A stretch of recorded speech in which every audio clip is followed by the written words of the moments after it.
મહાકૌભાંડી doctor Montu પટેલનું વધુ એક પાપનો પર્દાફાશ થયો છે। કોલેજોને ગેરકાયદે માન્યતા બાદ હવે મહાકૌભાંડીની ડિગ્રી સામે પણ સવાલ ઉઠ્યા છે।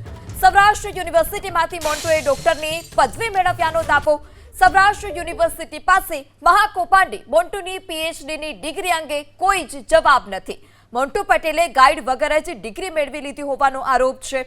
ગાઈડ વિદેશમાં સ્થાયી થયા અને મોન્ટુ પટેલ પીએચડી થઈ ગયાનો પણ આરોપ। પીએચડી માટે રેગ્યુલર જવું પડતું હોય છે અને રિસર્ચ પણ તેટલું જ જરૂરી છે।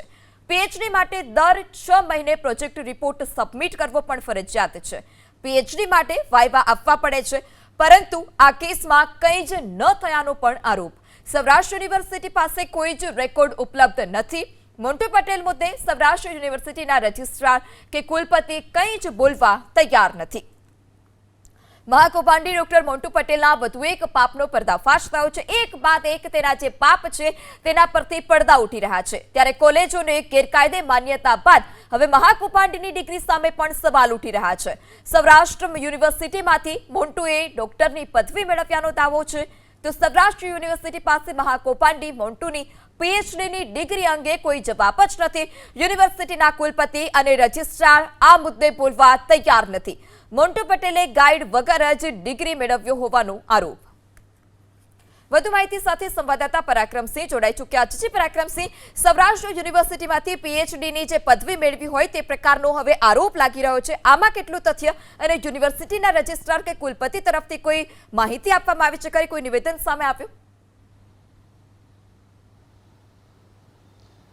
ચોક્કસ ગઈકાલ રાતથી અમે ટ્રાય કરી રહ્યા છીએ, પરંતુ સૌરાષ્ટ્ર યુનિવર્સિટીના કુલપતિ કે રજિસ્ટ્રાર પાસે કોઈ માહિતી નથી।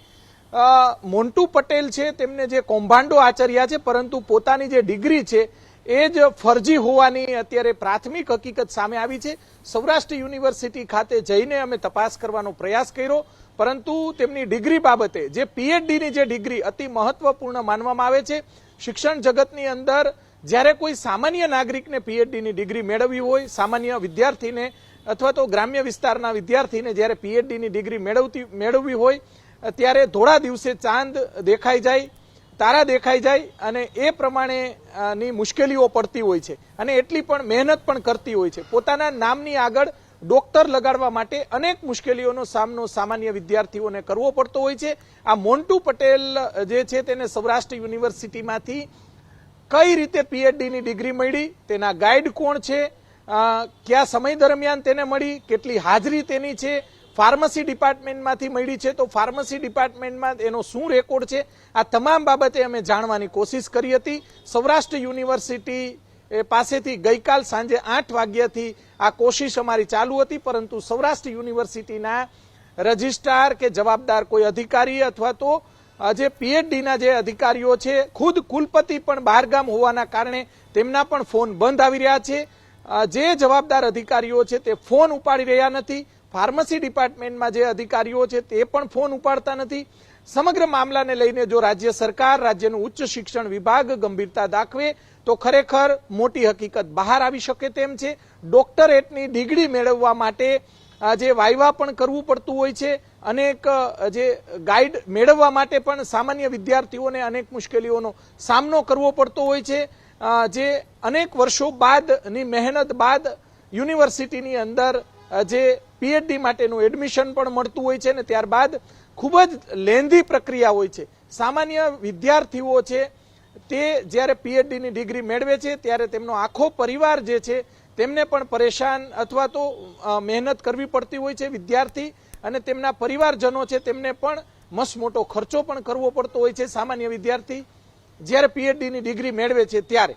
પરંતુ આ મોન્ટુ પટેલ પાસે કઈ રીતે પીએચડીની ડિગ્રી આવી ગઈ તે સૌથી મોટો સવાલ છે। સૌરાષ્ટ્ર યુનિવર્સિટીના વિદ્યાર્થી સંગઠનોએ પણ આ મુદ્દો ઉઠાવવો જોઈએ, કેમ કે સામાન્ય વિદ્યાર્થીઓના હિતમાં આ મુદ્દો ઉઠાવવો જોઈએ। જ્યારે આવા લાગવગિયા વિદ્યાર્થીઓને જ્યારે ડિગ્રી મળે ત્યારે અન્ય વિદ્યાર્થીઓ ડિગ્રીથી વંચિત, હોશિયાર વિદ્યાર્થીઓ ડિગ્રીથી વંચિત રહેતા હોય છે। ત્યારે આગામી દિવસોની અંદર સૌરાષ્ટ્ર યુનિવર્સિટીના જે સત્તાધીશો છે, રજિસ્ટ્રાર હોય કે કુલપતિ હોય કે અન્ય કોઈ પરીક્ષા વિભાગના જે અધિકારીઓ હોય, જે કોઈ જવાબદાર છે તેમની પાસે સરકારના ઉચ્ચ શિક્ષણ વિભાગે, રાજ્યપાલ પણ તેમાં આવતા હોય છે, રાજ્યપાલ કે જે કોઈ કુલપતિની ઉપર જે કોઈ આવતા હોય, ઉચ્ચ શિક્ષણ વિભાગના અધિકારીઓ આવતા હોય કે સરકારના અધિકારીઓ આવતા હોય, તેમને જવાબ આ મુદ્દે માંગવાની જરૂરિયાત છે. જી પરાક્રમસિંહ, તો જે રીતે આપ જણાવી રહ્યા છો કે ગઈકાલથી જ આપ સતત જ સૌરાષ્ટ્ર યુનિવર્સિટીના સત્તાધીશોનો સંપર્ક કરવાનો પ્રયાસ કરી રહ્યા છો. આપની કોઈ સાથે વાત થઈ છે ખરી, અને વાત થઈ છે તો શું વાત થઈ?